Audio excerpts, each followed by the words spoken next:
So now that we've looked at the market equilibrium, let's take a look at what happens when market conditions change. Well, depending upon the price elasticity of demand, what we'll see is changing conditions have differing impacts sort of on the market. And of course, that's exactly what you would expect. So as we look at, say, a market for, say, tickets to the US Open, well, we can look at that now thinking about the overall market. So we have demand sort of for tickets, and let's say we have 2 points on the demand curve. We have one point at $181, and we have another point at $200.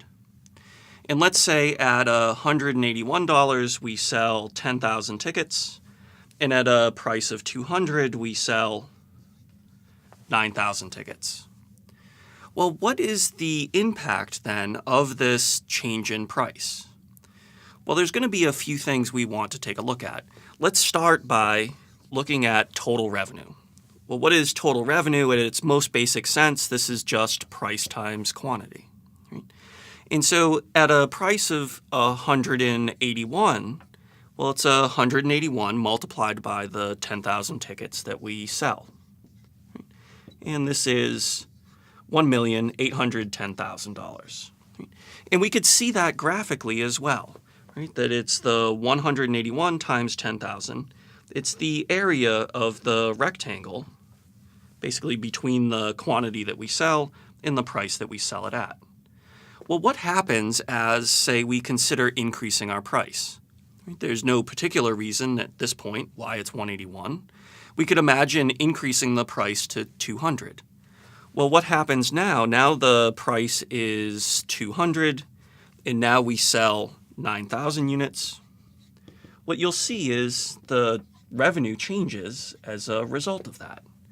In this 1.8 million, what is that represented on the graph? Well, it's the $200 times the 9,000 units.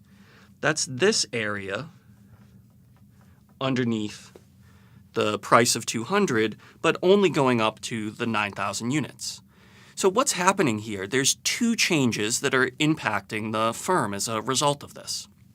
The first thing is, as we consider increasing the price, what happens? The quantity decreases.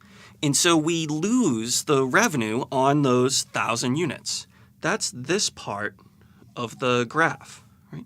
And so we could also think about this as an opportunity cost, right? If we didn't raise the price, we would sell an extra 1,000 units. So one way to consider this then is the cost here is that $181 times 1,000 units. And so that's 181,000. But when we increase the price, we actually get something, right? We sell those 9,000 tickets, but now we sell them for a higher price. We gain, the $19 on all of those 9,000 units. That's this sort of upper rectangle there. So the second piece is that now we sell those tickets at a higher price. We gain $19 on the 9,000 units. So that $19 times the 9,000 units, right? This is the gain that we're getting, and this is $171,000 sort of dollars. So this is a benefit, right? Because we sell those 9,000 tickets at a higher price. This is a cost to us because we give up the opportunity to sell those 1,000 units. So minus and plus. You'll notice what happened here, that the gain is actually $10,000 smaller. And that's exactly what would happen. If we look at the total revenue sort of before the price change, we make 1.8 million, so 1,810,000. And then after the price change, we make 1,800,000, a difference of $10,000. And so this then tells us sort of what happens as we change the price. And it's describing these 2 points on the demand curve that results from that. Now you'll notice that what's happening here is that demand is relatively, in this case, relatively elastic, right? That change in the quantity kind of outweighed the change in the price. And so this result is because the price elasticity of demand was elastic. Well, what would this process look like if instead of it being elastic, it was inelastic? Well, that would mean that what's happening here with the demand curve is that the change in quantity would actually be a little bit smaller. And that would be what? A demand curve that is a little bit steeper.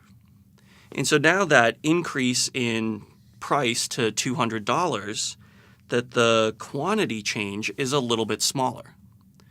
So what if that quantity change was, say, now only a drop to 9,500?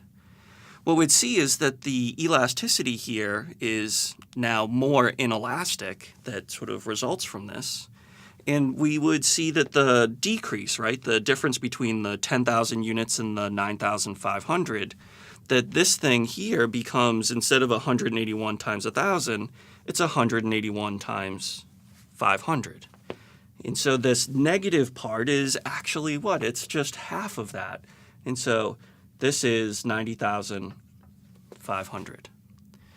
In the gain that we see, right, this part that's the extra revenue, we're also going to gain that $19,000 on that $19 on the extra 500 units.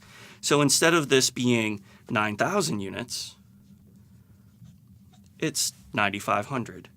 And what we would see is the total impact here now goes from being negative to being positive, that we gain $90,000. And the reason for that is because demand now is more inelastic. The quantity change is smaller in percentage terms than the change in price. And so that the impact, the benefit that we get, that extra price, the extra revenue, outweighs the lost units that we're seeing.